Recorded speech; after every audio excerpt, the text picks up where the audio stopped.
Thank you very much, Joyce, and thank you for inviting me to address Sietar, and thank you everyone who's come along today. I'm going to go rather quickly through the life of the character on the left of your screen. I hope you can see my screen. Sorry, let me just go back to that.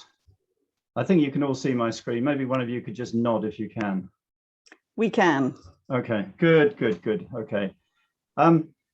So I'm going to talk about this character, Damoloka, and then at the end, I'll find out what you're actually interested in, the questions. So if you forgive me, I'll sort of race through and give you an overview of his life and why I think he was important. So first of all, who was Damoloka? In short, well, he was known in East Asia, Southeast Asia, as the Reverend U is the honorific in Myanmar or Burma, of course. He was known as Damaloka, which is his Buddhist name. He also had aliases Lawrence Carroll, William Colvin, Larry O'Rourke, and a number of others. He was almost certainly born in Dublin around in the 1850s. He probably certainly died sometime around 1914, perhaps in Bangkok. And he was, as far as we know, the first Westerner to become a Buddhist monk and receive full ordination in Myanmar. So this was a period of time when almost hardly any Westerners followed Buddhism or in any serious way. So he was a real pioneer amongst a few others. And he was working class. He was a great sort of thinker, but he couldn't write very well. Probably was dyslexic actually more than anything else. But he was a working class guy who had sort of found himself in Asia, along with thousands and thousands of undocumented people of the laboring classes, not these white colonials who held positions of authority, but someone who was really living on his wits. And he was a free thinker. We'll talk about all these things in a little bit more detail, but a temperance campaign against alcohol, a publisher, an orator, an educator, a traveler, and most of all, an anti-colonial agitator. And that's a picture of him taken, I believe, in 1902 in Mandalay. So why should we study Damoloka? Well, from the point of view of sort of a cross-cultural, intercultural understanding, Damoloka moved amongst many different cultures, languages, and religions. And he had a very strong personal identity, strong character, and he had some very strong values, often controversial. But he moved around adapting to new situations.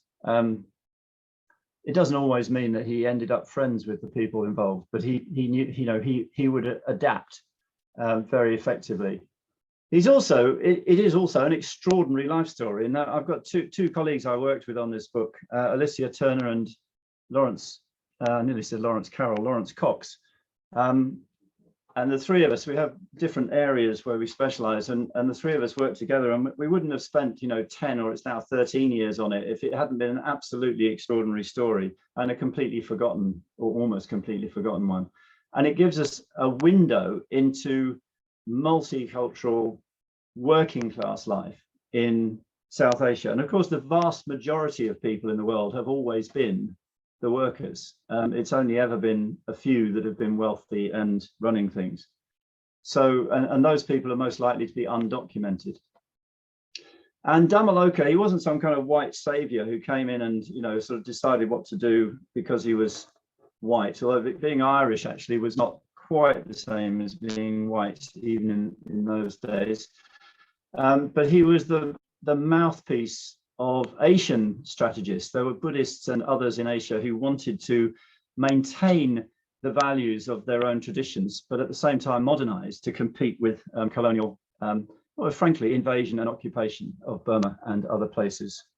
And by the way, forgive me if I say things like Burma when I should say Myanmar and Ceylon and Sri Lanka, but I've been working for N number of years on these on the colonial period, so I naturally use the terms that we use in those days. Damoloka had something which was probably developed in Ireland, which was also a colony in effect of the British, but right next door, a strategy of resistance which drew on religion, mainly but not entirely Buddhism. So religion was a resource for resistance. And people often talk about somebody using religion for a particular purpose. But, you know, what else do you do with religion? I mean, if you don't use it, you might as well not have it. So everybody uses religion in different ways. And Damoloka drew on it because the British, for reasons which we can't go into here, but historical reasons, had decided that at least ostensibly they would not interfere in religious matters.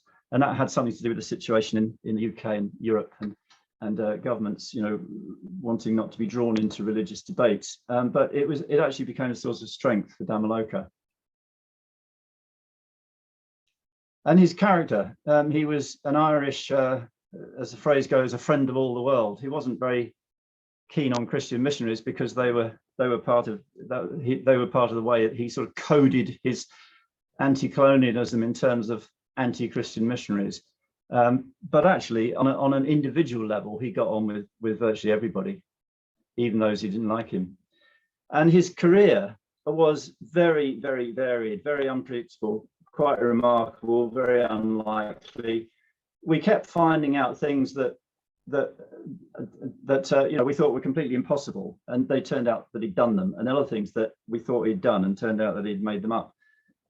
But it's all the movement, the effort, the interactions, the high and low points, the strengths and weaknesses, the contradictions, the conflicts, even the uncertainties of a single religious life. This was a monk. And so when you study religion and culture in this way, it becomes personal. And this is, I think, the trend of the study of religions in the last, you know, 10, 20, 30 years has been away from Buddhist believe this to what does, you know, a Buddhist in this particular time and place do, and that means there's a lot of emphasis on biography and individuality. And of course, when you're talking about cross-cultural relationships, it is, in the end, it's down to the individuals, how important it is to them to see differences and how important it is to them to see similarities, and that helps or hinders communication.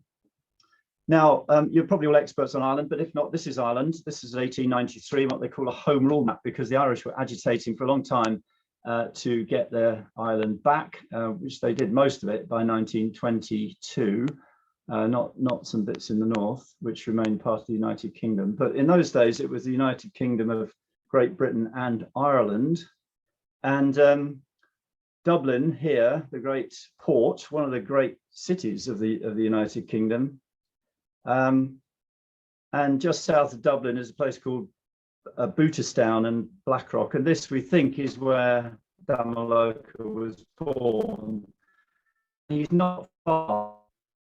Sorry, this is actually the street, Monkstown Avenue, and the head of the arrow shows where that line of cottages used to go before they built the church hall.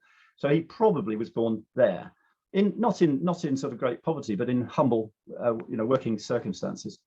And on the bottom right of the picture, you can see where it says Monkstown. That's actually a harbour, which was very close to where Damoloka lived. And this is what it looked like in 1900.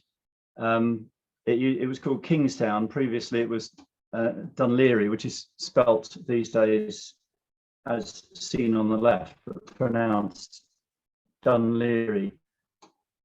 Dublin's full of English tourists asking where Dunloger is. So Damoloka spent most of his life around ports, because in those days, the seaports were, of course, the airports of the world.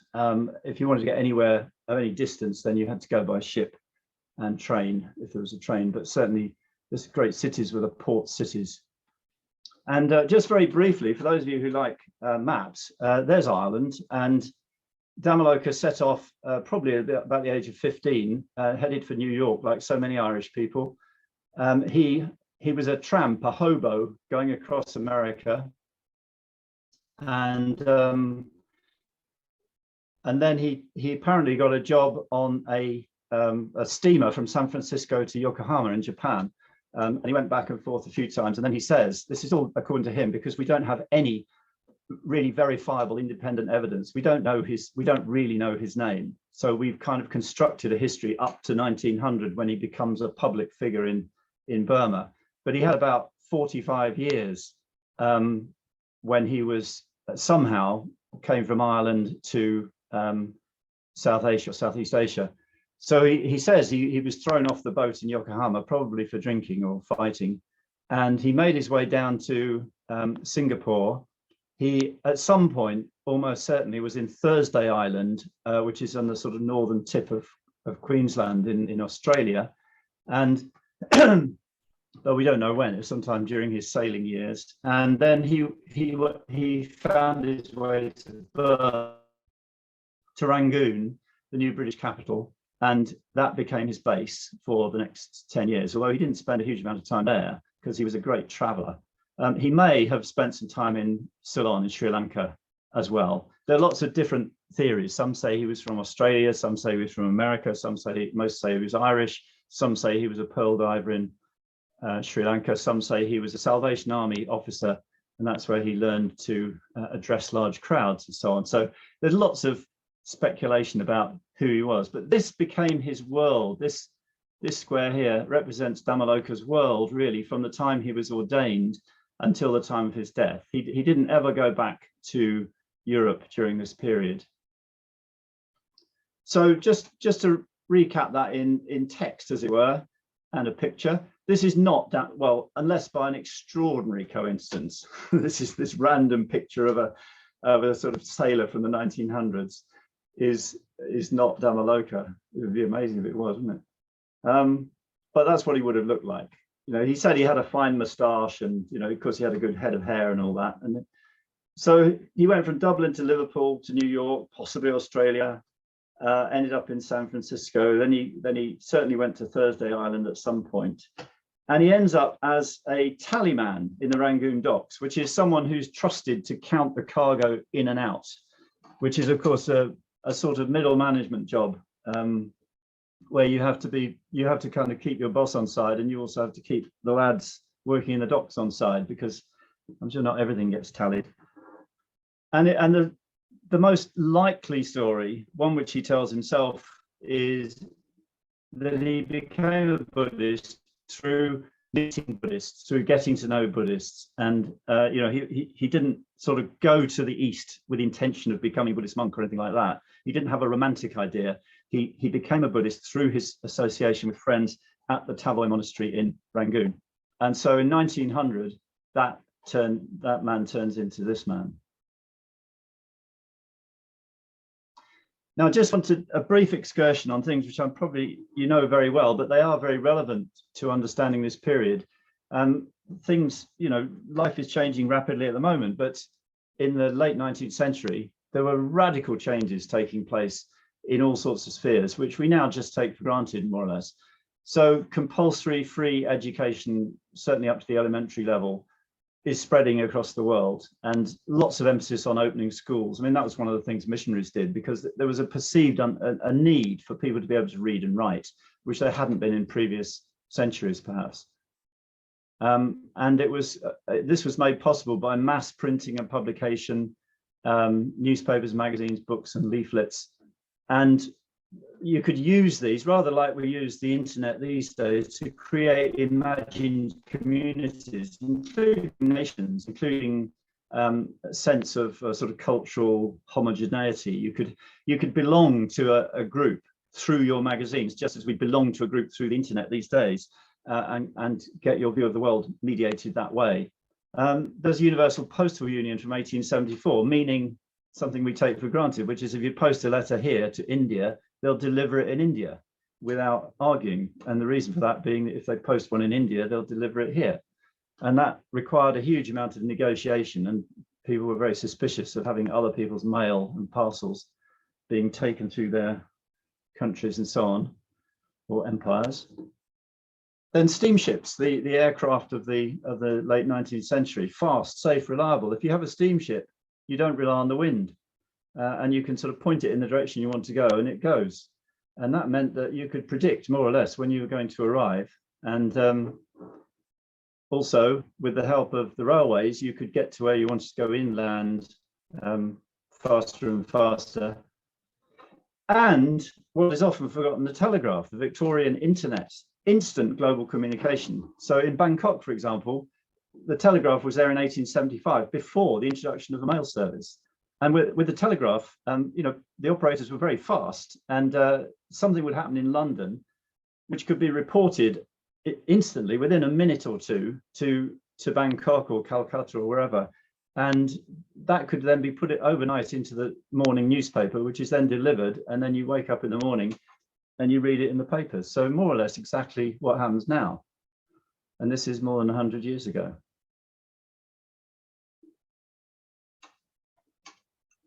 Shipping and railways. The one on the left is just an example because it's 1900, it's Swansea in Wales, but it shows the transition from sailing ships to steamships, which was going on at the time.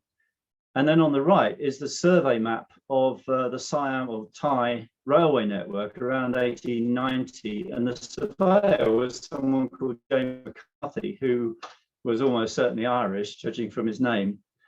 And my colleague, who did a lot of research, helped us with research for this book, Dr. Pibben Chumpol Paisal from Mahidol University. He says by the early 1900s, it took a day to travel from Kengtung in the Shan States up in the north there to Bangkok down the south in the Gulf of Siam, a journey which in the 1870s had taken up to 3 months by boat and elephant. And by the way, if you're a Buddhist monk, you didn't get your papers checked.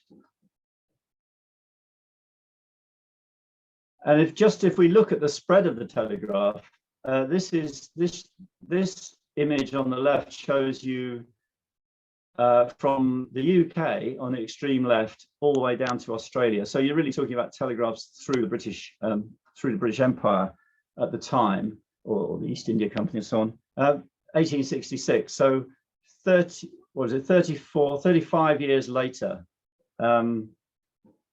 You can see that there's a mass of telegraphs all the way. Africa now has telegraph all the way down. There's all these transatlantic cables and masses in Europe. So this is a huge change in terms of communication that was taking place. Okay, so the second half of Damoloka's, or the part where he's a public figure, starts in about 1900. And the first half, between 1900 and 1907, he starts off in Rangoon, where he's ordained, and he does some preaching tours in Burma, which were attended by thousands and thousands of people. He was an immensely popular speaker. He left the Buddhism to his other monks who could explain Buddhism in Burmese, but he used to speak. He did have a basic grasp of about 8 languages, but he never pretended that he could speak eloquently in Burmese, and he used to have an interpreter. And his talks were mainly about the dangers of the Christian missions, although not many Burmese were converting to Christianity. But the point was that Christian missions were a coded, everyone understood that was a coded term for the colonial authorities, for the British, who were basically changing life in Burma for everybody against the will of many. In 1902, he goes off to Japan, and I'll come back to these very briefly, but he goes off to Japan and spends about 3 or 4 months in Japan. And then he comes back to Singapore, and almost immediately in 1903, early 1903, heads off to Bangkok, spends about six to 8 months in Bangkok, where he founds a school and does various other things. And then he leaves Singapore in early he comes back to Singapore. He came back to Singapore and spent about 18 months in Singapore, and he was quite active, and we'll come back to what he did in Singapore. But his base was on Havelock Road, which I gather Joyce just moved to. So we think that the place they've moved to is actually the site of Damoloka's Buddhist mission. How about that? We may be wrong. We haven't investigated it at all. We're just saying it Damoloka style. So in 1905, he heads off and he goes as far as Amritsar and visits the Golden Temple, and then he ends up somewhere in the hills, the North Indian hills, and in Calcutta, met up with a very interesting American graduate called Harry Frank, who was traveling around the world on no money. He was like an early I don't know what you call him. He was effectively an early sociologist because he was recording everything, but he was pretending to be, just a working tramp. And he didn't have any money, and he nearly lost his life several times. But he's very interesting. Wrote a fantastic book that became very famous, and he has 9 pages on Damoloka. So then Damoloka comes back to Burma, and in 1907 he starts the Buddhist Tract Society. The Buddhist Tract Society, which is a public publishing operation, publishing thousands of leaflets.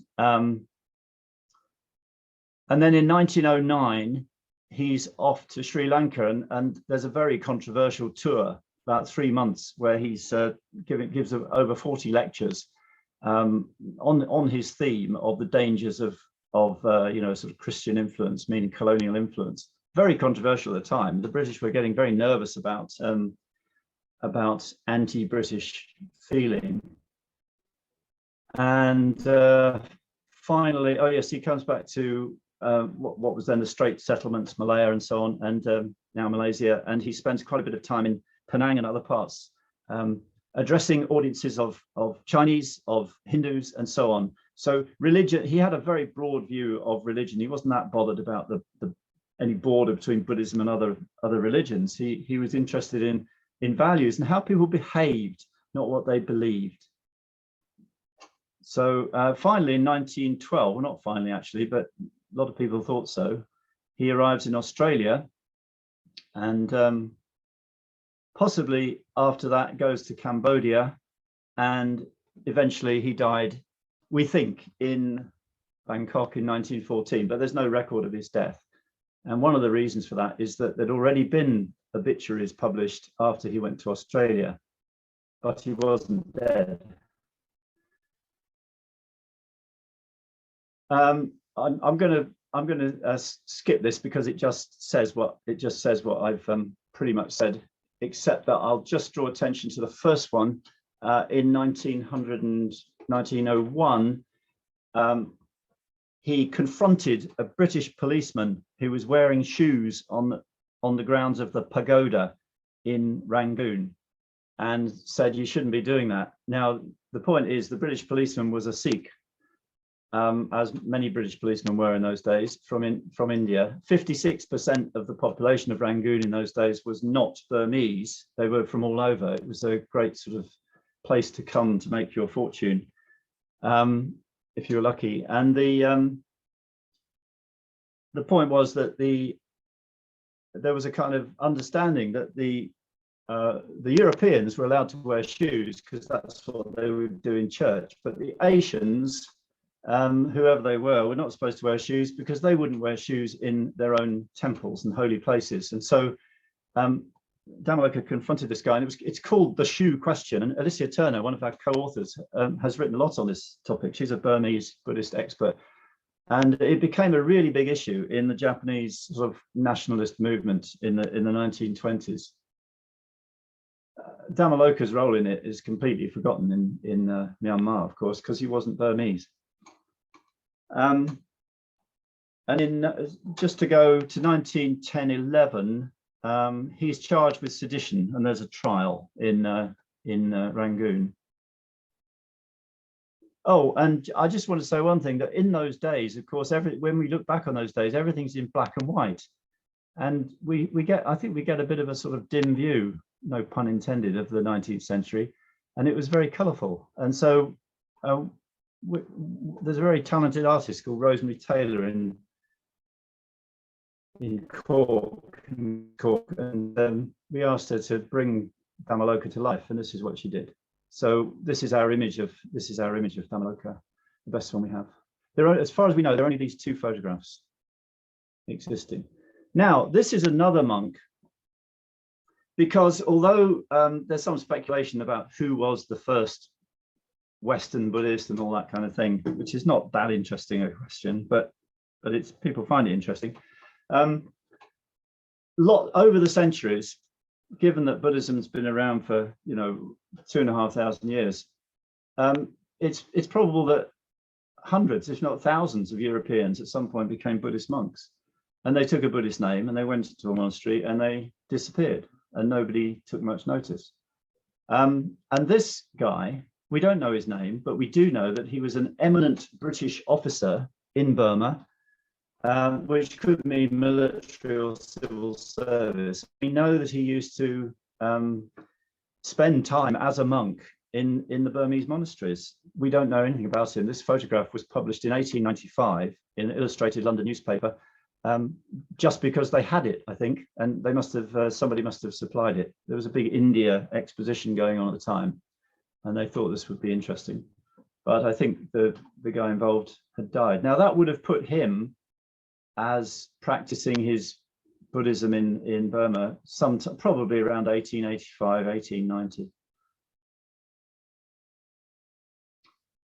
And the very earliest that anyone knows of who has a name is this guy, and his name has only just been discovered by scholars in the last couple of years. Once you know it, you can find newspaper reports about him from the time. He's Anton Pyre, a very brilliant scholar. He went to Siam or Thailand, and the king took a shine to him and wanted him to be, well, he was his teacher and advisor, and to do that, he had to spend a couple of years, as is normal, you know, being a monk, to understand what it is to be a monk. Kind of rite de passage in many Buddhist countries. So Anton Pyre, oh, sorry, let's go the wrong way. Anton Pyre became a monk, and there he is as a monk. And one of the reasons we didn't know who he was because he didn't seem to have a career after that. There were all sorts of stories about this guy, this Austrian scholar being ordained, but nothing afterwards. And unfortunately, the reason is that he killed himself in Vienna in 1883. He went back to Vienna, and for some reason, just before he was due to come back to Thailand, he killed himself. So that's why he wasn't known to history. Another aspect of Buddhism going to the East was theosophy. This, I don't know if you can see this, all of it, but it says there is no religion higher than truth. So it's a very eclectic tradition, theosophy, but very, very influential back in the day. The leader was Madame Blavatsky, who was a well, supposedly Russian, but no one's entirely sure, but very remarkable woman. And Colonel Olcott, she was a kind of spiritualist, medium, visionary, comparative religionist, and Colonel Olcott, colonel from the Civil War. And theosophy spread all over the world, and really up to the time of the First World War, it was incredibly important. And there was a real theosophy boom because it seemed to promise to unite all the different religions, and people were interested in doing that. This was an early form of globalism. And if you want to find out more, you can go to the Singapore Lodge of the Theosophical Society, which welcomes you on Saturdays from 4 till 7. So it's still there. And I must mention Charles Founds. He was born Charles James William Pounds, changed his name when he got to Japan. I've written a bit about him, but I'm mentioning him here because he was actually at the age of about 22 or 20 or 22, he was the captain of a Thai naval vessel plying the seas around off what was then was it French Indochina, but Saigon and so on.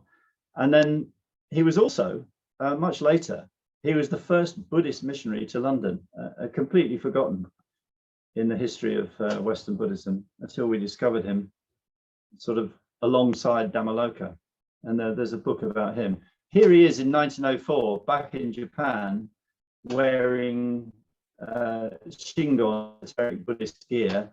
And on the left is the leaflet that was used in London to provide information about his Buddhist mission on behalf of Japanese Buddhists. In his case, he was fluent in Japanese. And by the way, had I think something like 160 different topics on which he would lecture. So that's something to aim at. So just to fill out some of the outline there, early on, after he was ordained, Damoloka puts up this notice, or puts in the newspaper, notices were put up as well. All Christian missionaries are warned not to distribute their religious tracts, pamphlets in any pagoda, monastery, or Buddhist rest house in the province of Burma. By order U Damaloka, the English Ponji, which is English is just a generic term for English, Irish, Scottish, Welsh, American. You know, it's another word for European, really, in those days. There's the Shwedagon Pagoda in Rangoon in the early 1900s, and I don't know if you can see, but there's quite a variety of people there, including some solar topis, some Europeans, and there'll be Sikhs in there, and Burmese people and Indians and so on. A very, very cosmopolitan place. This is where he was forbidding the Christians to give out their literature.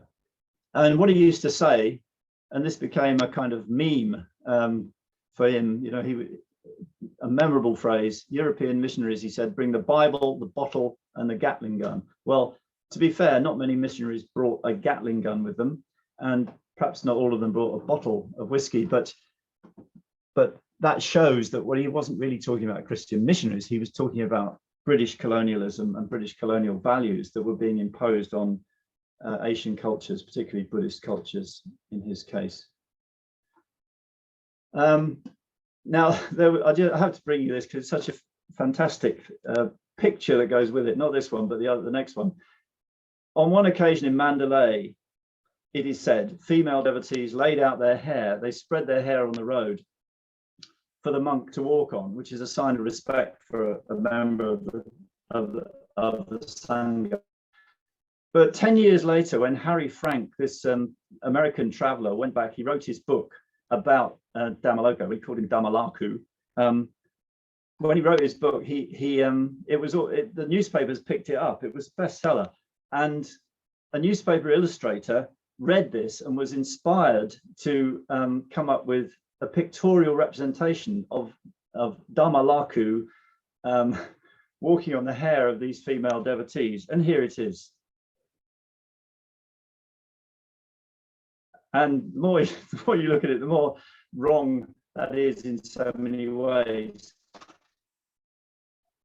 I mean, for a start, they're not going to be looking upwards. But anyway, so we'll just pass on from that American Orientalism. And in autumn 1902, he goes off to Japan, as I mentioned.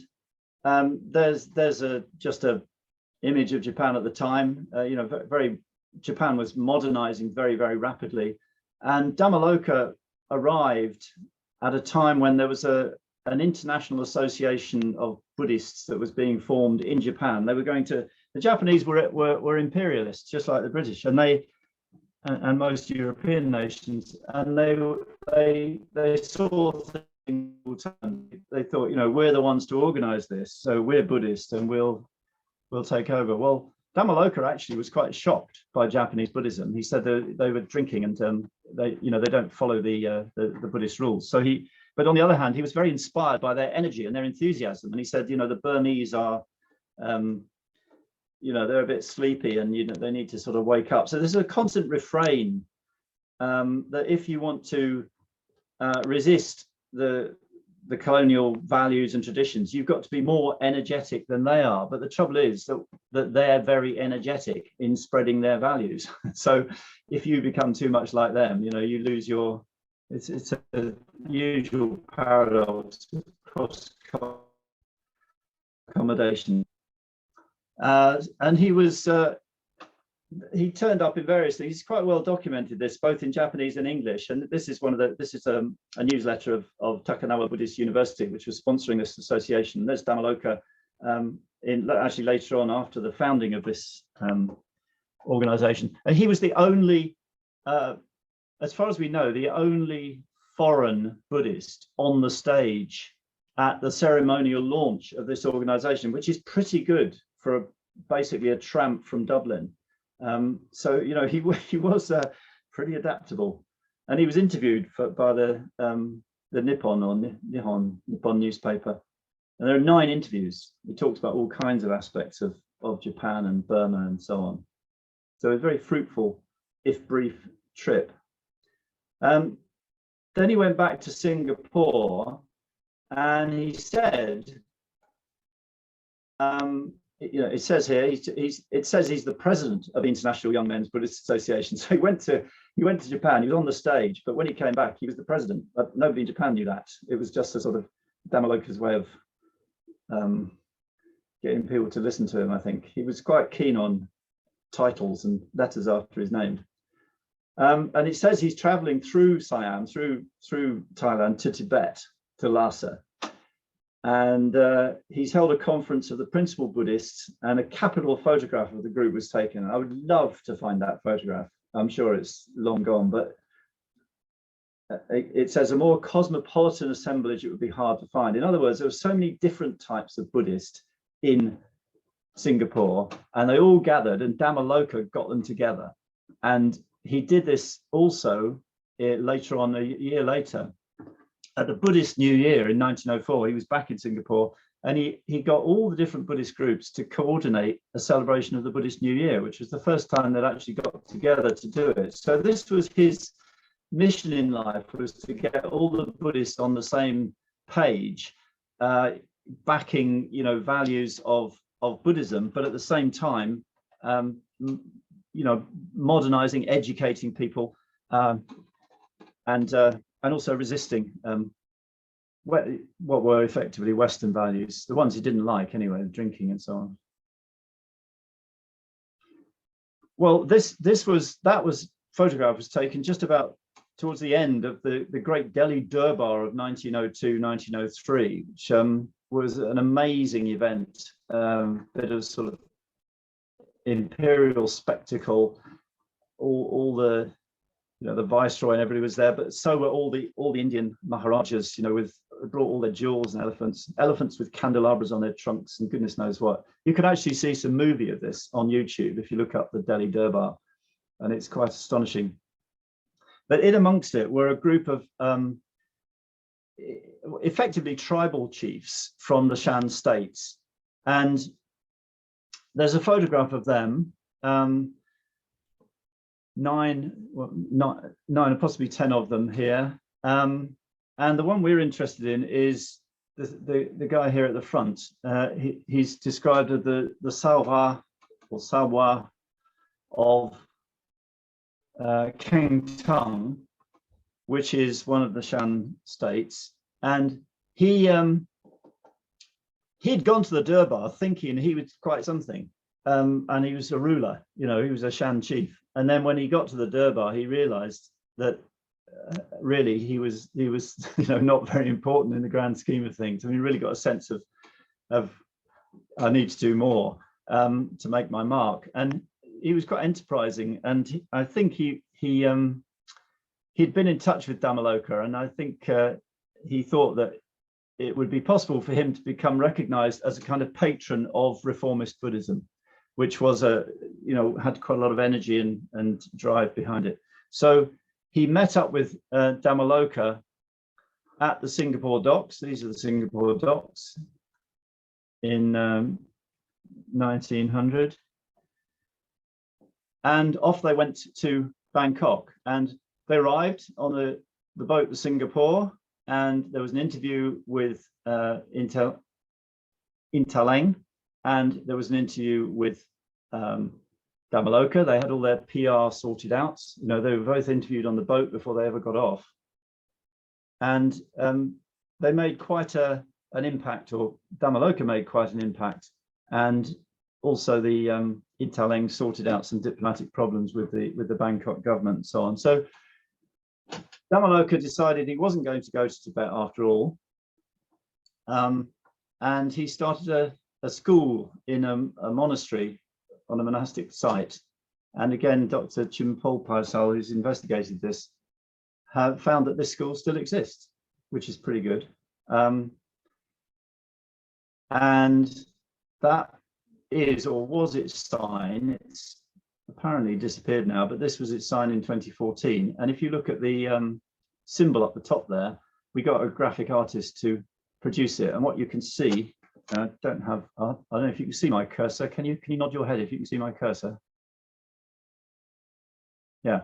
Up at the top here is A and Z, and then moving to the left side, these are the first and last letters of the Thai alphabet, and then underneath is a chalice of knowledge held up by two hands, and I think a flame of wisdom and so on. And this is the done bilingual school, and it was a free school. It was open to kids of every religious persuasion.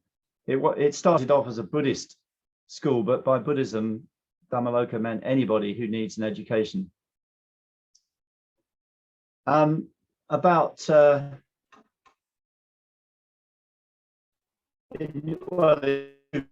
few months after they arrived, we see that there's a proposed Buddhist Congress. So Damoloka was busy, trying to fulfill the aims of this international young men's or young people's Buddhist association from Japan. He saw himself as an emissary of this organization, and he was planning a Buddhist Congress. He was planning to build a building, but it never happened. And things sort of faded away. We assumed his school had stopped, but we were really surprised to find that it's somehow, maybe it's been resurrected, but somehow still survived today, this bilingual school. But he went back to Singapore. So he had the proposed Buddhist Congress. He was hoping for people from all over the world, but it didn't actually come off in Bangkok. So he went back to Singapore at the request of the Chinese community there, and particularly this character, Jiang Jim Chuan, who was the son of a great philanthropist and a big member of the Executive Council in Hong Kong at the time, who died, and he had founded a school for the poor, and when he died, it passed to his other son, and then his other son died, and the school suddenly closed, and Jiang Jim Chuan inherited the family's reputation and wealth and so forth, and he thought, I'm going to restart the school. So he was behind this. He lived, the family, the Jiang family lived on Havelock Road in the Chinese area there. So between August 1903 and January 1905, Damoloka was in Singapore, and that shouldn't have come up. Oh, I'm going backwards, that's why. Age-related normality, I call it. Right. And actually the presence of Damoloka in Singapore was recorded in probably the best known history of Singapore by Song Long Xiang. And it talks about this mission building perched on a shady hill a little beyond the police station in Havelock Road. So basically Joyce's house, we think. And it was begun by an Irishman, and it talks about Damoloka. And they says he was quite a familiar figure, attired in a yellow robe with a clean-shaven head and walking barefooted. And there were 100 little Chinese boys attending the school belonging to the mission. So it was a mission. It had weekend lectures. It had this school for boys. He advertised actually he advertised in one of the Buddhist international magazines for a lady to come and start a girls' school, but it didn't. I mean, nobody did turn up for that. This is Havelock Road in those days. It's very likely changed since those days. I don't know. And that was a joke. And on the right is the Buddhist flag. You may not be able to see all of it, but the Buddhist flag, which was invented by the Theosophists, and Damoloka had it flying over his Buddhist mission in Havelock Road. Then the Straits Echo, another local paper in Singapore, reported in October that another European had been ordained as a Buddhist priest, and this referred to somebody called M.T. Courneuve, who had been a police officer in Pahang, in I think it was Malaya, or Straits Settlements, and then so he was ordained as a Buddhist novice by Damoloka, and this was definitely the first ordination of a European by another European monk. We haven't come across any other example of that. And this fellow, I mean, we just knew him as M.T. Courneuve, and in the book we just say, well, it's M.T. Courneuve. But strangely enough, we've found out quite a lot about him since the book was published, and even have a photograph of him. And his full name was Montague Thomas de la Courneuve. Thomas de la Courneuve is a Welsh French name. That's the surname of the family, the Thomas de la Courneuves. But he was associated mainly with Bristol. And here he is, much later, 1917. I mean, 13 years later. He'd been a novice. He'd been a monk for a year or two, which is quite common. Novices are very often like Pyre, for example, in Bangkok. Even a monk, employed by the king, only spends a couple of years as a novice. It doesn't mean a lifelong commitment. And he ended up in Toronto and got married, and had a son. And I've actually been in touch with his grandchildren. And this photograph was taken after he enlisted in World War I. Thousands of Canadians were being recruited at the time, and he had a police background and so forth. But of course, he was killed in 1917. But that was him. That is actually the first European ever to be ordained by another European as a Buddhist monk. Now, this is tricky. Hold on, I'm going to have to move you guys over to somewhere else. The little Chinese boys were taught English, and one of the ways they were taught English was by singing songs in English. And Damoloka set a song that had been done by another European Buddhist to music. And this is what Buddhism in Havelock Road sounded like in 1904. And I'm hoping, let me just make sure that my sound is, I'm hoping that you'll be able to hear it. Let the whole earth with joy resound, Buddha our Lord, the Blessed One, the hidden cause of ill hath found, and for the world salvation won. Ye who of tribulation tire, ye who must struggle and endure, rejoice ye too who truth desire, for now is your Very good. Thank you for all of you that were singing along there. Oh, hold on. It's going to start again. I need to stop it. Yeah. So in 1905, Damoloka left Singapore. He went around northern India. He met Harry Frank, who wrote, as I say, 9 pages about him in this book, A Vagabond Journey Around the World. And then he fell out with the editor of the Straits Times newspaper, which still exists, of course, and not the editor of the newspaper. And that was Edward Alexander Morphy, another Irishman. Here he is on the left, in a photograph taken a few years earlier. I won't go into why they fell out, but anyway, that's the old Straits Times building. And in 1905, Morphy published an editorial where he really had a go at Damoloka. Largely, it seems, because he didn't agree with him, and he'd also discovered that Damoloka couldn't write very well, which is very unfair if Damoloka was simply dyslexic or just hadn't had a good education. He certainly read a lot, and he was extremely fluent in explanations. So I won't spend time on that because we're a bit pushed for time. Just to show you Harry Frank himself, looking far posher than he did on any of his trips around the world, I can assure you. He passed as a tramp. And they stayed at the Tavoy Monastery, and he describes that. And those pages in the book, if you, I think it's actually, the complete book is actually available online at archive.org. So if you want to read Frank's account, which is based on Damoloka's own story of his life, including a trip to Tibet, which sadly didn't actually take place, but he certainly intended to.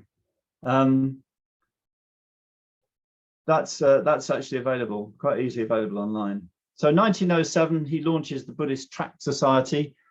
Here's a couple of examples, a book by Sophia Egorov, who was a she wrote about Buddhism. She was a French Russian, I think, and she was doing some kind of a tour in Ceylon, and in 1909 when Damoloka was there, and so he printed her lecture or her book.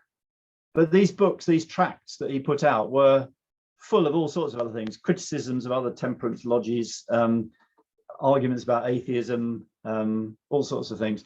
This is an envelope which Lawrence Cox and the other co-author found.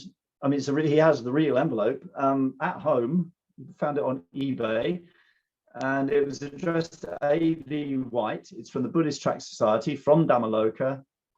A.V. White was quite a notorious flat earther in Toronto and probably had all sorts of other interests. So there's a whole world of people whose interests were entirely cross-cultural and transcultural and trans-religious. And you can see that from the front page of one of the free thinker magazines that united all these people.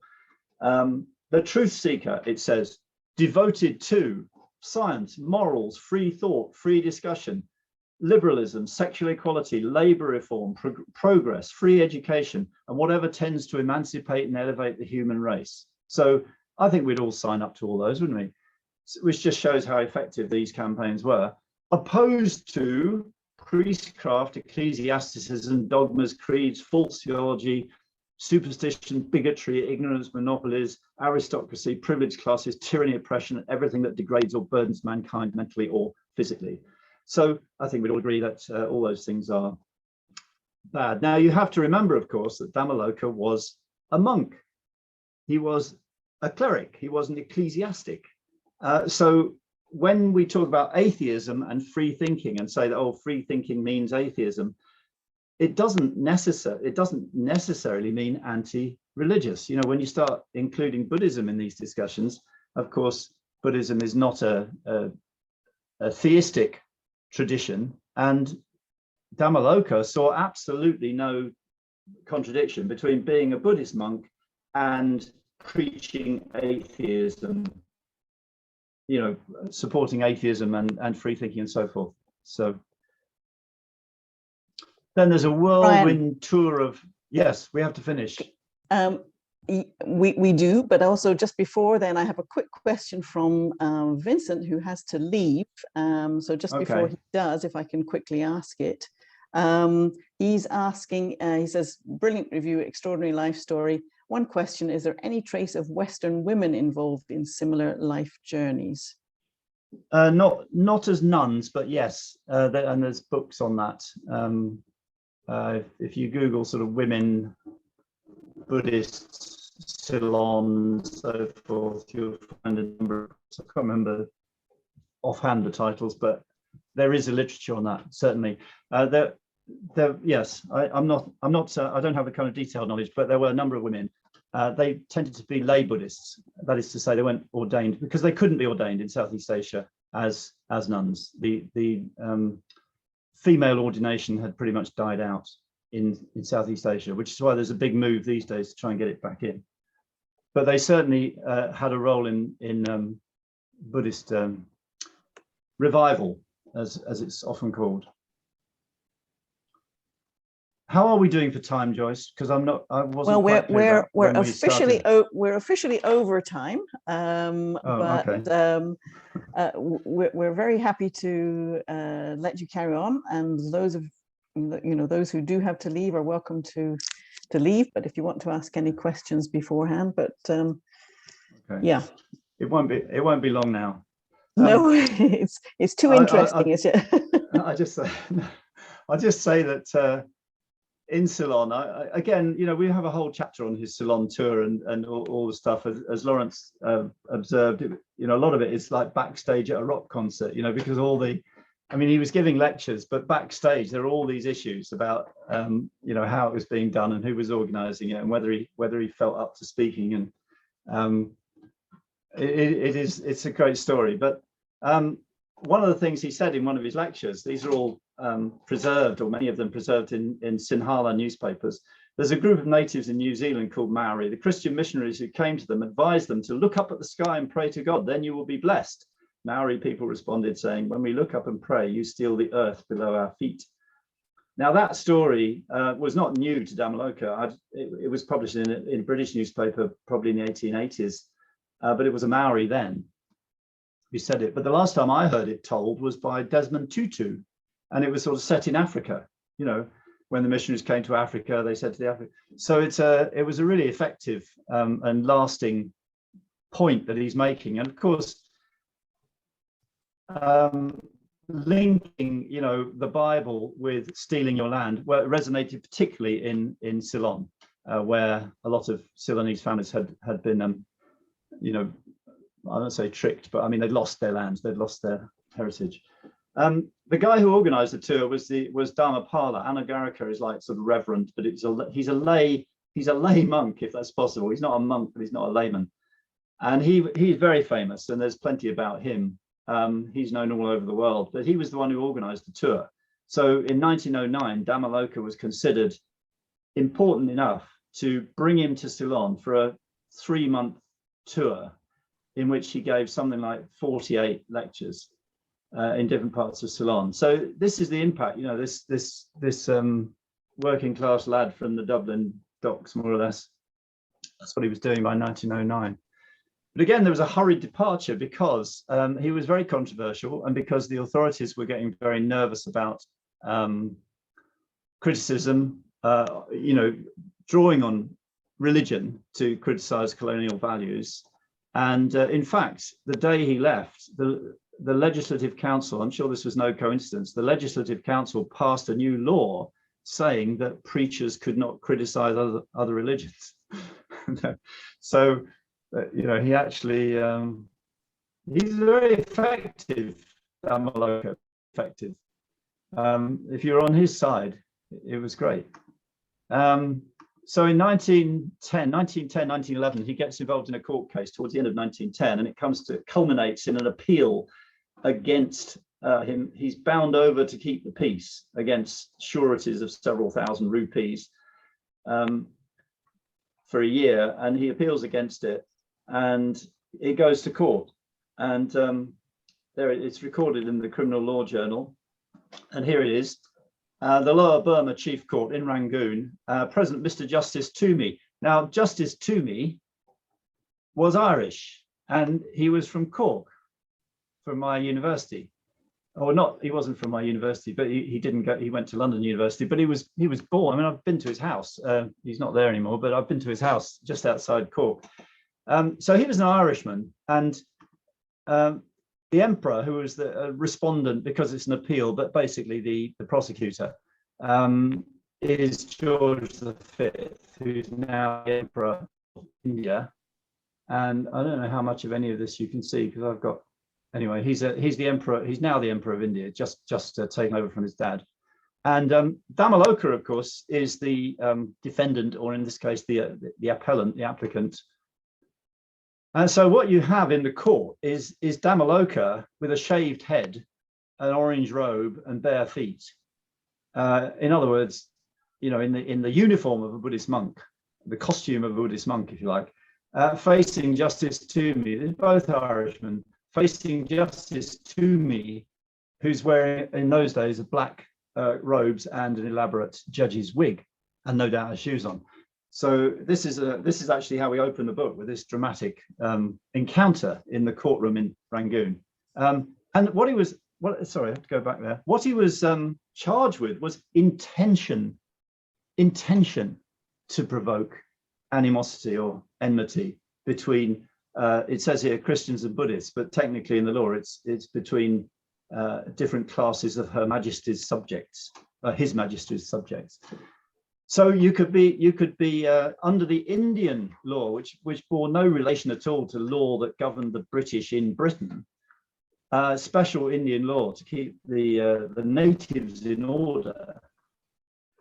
If you had the intention to provoke, then you could be put under some kind of criminal process. And so what they were annoyed about was that he intended to get something done. So he won. I mean, he lost the case, but he won the argument. And his lawyer was Chit Hlang, who's a leading Burmese nationalist. He was quite young at the time, and he was one of the top lawyers, London educated or Cambridge educated, I can't remember. And there's the chief court in Rangoon, and you can see on the bottom right, I think, piles of bricks. And the reason for that is it's only just finished replacing the old building at the time of the trial. We took a long time trying to work out whether the trial was held in this building or in another building or in some temporary in between. And this building, which I think I've looked it up on the web at the moment, and it seems to be either disused or being turned into a hotel, but it's still there. Hopefully will remain as a monument to one of Damoloka's finest hours. And then when he goes to Australia in 1912, traveling as the Reverend Damoloka, Buddhist priest, so no doubt in his robes, he's not trying to sort of disappear, you know, he's not running from the law. Although that was one theory. He goes to Melbourne, and this is Melbourne in 1912, and he goes to stay in a hotel which is called Neil's Hotel, which is actually this one. It's Tankard's Temperance Hotel. It was owned by Mrs. Neil in 1912, which is why it was known as Neil's. But he wrote, well, a letter came from there, which was published in The Englishman in Calcutta very shortly afterwards, and it talks about his death, and it says that a European Buddhist monk resided in this hotel for the last few months or so has died, and I'm told that he belongs to the same religion as the people of Ceylon, i.e. Buddhism. So this is supposedly from the hotel owner, who sort of, you know, he's got this monk who's died, and he's offering he's asking people to sort of say, do you know who this is and who his relatives are? But in fact, it was Damoloka himself writing this letter. He's only just arrived 2 days before. And so he was basically sending an account of his own death from Australia. And we, Lawrence and Alicia and I, we debated endlessly about everything that came up in this research. We debated, you know, is this why they did it? Is this why they did it? And we initially thought that he was trying to put the police off his trail because they were now onto him in Burma and they wanted to put him away because he was too effective. But we decided in the end that it's most likely, because he went back to Singapore actually fairly shortly afterwards in his robes and said, you know, it was, oh no, that wasn't me that died. It was a case of mistaken identity. Almost certainly, being Damoloka, he wanted to know what people would write about him in his obituary. So he just sort of said, I'm dead. And then he could go back and there were quite a few obituaries of him published in America, in Britain, obviously in India. Now, if you want to go into more detail about any of this, there's the Damoloka project, which has lots of links to Damoloka and other early Western Buddhists. And so that's a web resource if you just want to look into any of this more deeply on the web. Damoloka project will find it. But I just wanted to say something about, just a quote from the book about his popular appeal and its relation to intercultural understanding. Damoloka's massive popular appeal, whether in port cities or small towns or villages, well, you can read it. I mean, it points to how indifference to ethnic, racial, religious difference was absolutely common amongst working people. I mean, they did not regard racial differences and ethnic differences and religious differences as particularly important in the way that the colonial authorities did. The colonial authorities, through the census, through the organization of Rangoon into a Chinese quarter, an Indian quarter, a Muslim quarter, a Buddhist quarter, and so on, actually created these divisions and labeling people as, you know, Sikh, Muslim, Hindu, and so forth, and recreated the kind of religious sectarianism that you find in Europe between Catholic and Protestant and different groups and so on. So Damoloka, he was welcome not because he's an oddity, but because he was one of us. So it didn't matter that he was a Buddhist monk rather than a Muslim sheikh or a Sikh preacher or something. He held his monk's bowl correctly. He was a monk. He was genuinely a monk, and he was fully that. But he could also navigate the plebeian side of an urban port with ease. In other words, he was quite happy down in the docks chatting to the dock workers. And he shared the view differences in identity were not fundamentally important. And he performed this on a daily basis. So, we've got very bogged down in what Muslims believe, what Buddhists believe, what Hindus believe, and they must all be different because they believe different things. But at the end of the day, as we all know, from dealing with people from different cultures, it's how people behave. That's what counts. And how people behave is independent of these sort of classifications that people impose. So he was very much, we're all human beings. And he was prepared even to cooperate with Christian missionaries if they agreed with him on, for example, temperance. He actually tried to start a society in Bangkok with a Christian missionary to discourage drinking of alcohol. So, it's very much it was the values and the behavior that he was about. And in his 1911 trial, the huge square, Fitch Square in front of the courthouse was absolutely crammed. There's just descriptions of it in the newspapers. And it wasn't just Buddhists, it was Indians, Chinese, Burmese, everybody came out to defend him, to support him at that trial. I'm not going to, apart from saying that he would certainly have come to talk to Sietar. I won't go through that because it was more or less repeating things, but we'll leave the last word to his secretary and amanuensis, the guy who typed out his letters and made them grammatical, probably Mong Mong, which is unfortunately a very, very, very common Burmese name. So we can't really find him, but he was a jeweler and a businessman, and he Damoloka on a number of occasions. The Irish Punji here wears no shoes or sandals, carrying no umbrellas, or Punji's big fan, although he does in one photograph. He's said to be a strict follower of the Buddha's Vinaya Pitaka, which is the book or the collection of the rules, 220 plus rules that the Buddhist monk has to follow, especially the Patimokkha, which gives the various rules and ordinances to be observed by the Buddhist orders. Some future time his fame, no doubt, will be spread to the remotest part of the world. Yes, it has been. And here we are. All right, so this is the team, and that was taken in Ireland, as you can see. And because it's St. Patrick's Day tomorrow, here's St. Patrick. He's holding a copy of the Irish Buddhist. The snake, as you know, is crying because St. Patrick banished all the snakes from Ireland, although some joyless paleontologists tell us that there never were any snakes in Ireland, which is atheism, frankly. So there's St. Patrick, and there's the Irish Buddhist. I'm going to leave, I know this is going to be recorded and you'll be able to watch it anyway and stop the film, but I'll leave it on that because it's nice. There is still a discount code working on the book in case anyone wants to take advantage of it. So I'll leave that slide. Okay. Thank you very much.